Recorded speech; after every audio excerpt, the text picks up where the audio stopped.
साल 2025 का बिहार विधानसभा चुनाव 2 चरणों में होगा।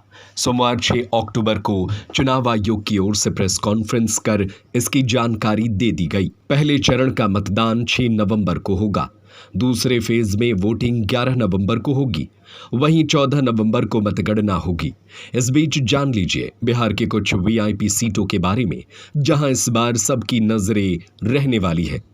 चुनाव आयोग की ओर से जानकारी दी गई है कि पहले फेज में 121 और दूसरे फेज में 122 सीटों पर वोटिंग होगी। पहले चरण में 121 सीटों पर 6 नवंबर को मतदान होगा। वहीं दूसरे चरण में 122 सीटों पर 11 नवंबर को वोटिंग होगी। मोकामा से अनंत सिंह की पत्नी है विधायक। बिहार में सबसे चर्चित सीट है मोकामा, जहां से बाहुबली अनंत सिंह की पत्नी नीलम देवी अभी विधायक है। यह ऐसी सीट है जहां से अनंत सिंह का जीतना तय माना जाता है। इस सीट पर पहले फेज में मतदान होना है। दूसरी ओर राघोपुर विधानसभा सीट है, जहां से तेजस्वी यादव आरजेडी से विधायक है। इस सीट से चर्चा है प्रशांत किशोर लड़ सकते हैं। हालांकि यह देखने वाली बात होगी, इस सीट पर भी पहले चरण में वोटिंग है। महुआ से लड़ेंगे तेज प्रताप यादव। दूसरी ओर लालू प्रसाद यादव के बड़े बेटे तेज प्रताप यादव ने ऐलान किया है कि वे महुआ से इस बार चुनाव लड़ेंगे। वे इससे पहले साल 2015 में महुआ से ही विधायक बने थे। वर्तमान में इस सीट पर आरजेडी से मुकेश रोशन विधायक है। अब तेज प्रताप के लड़ने से मुकाबला देखने लायक होगा।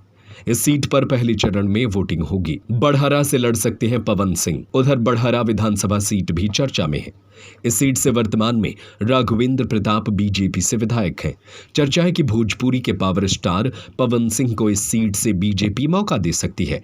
अगर ऐसा हुआ तो चुनाव का नतीजा देखने लायक होगा। इस सीट पर पहले चरण में वोटिंग होगी।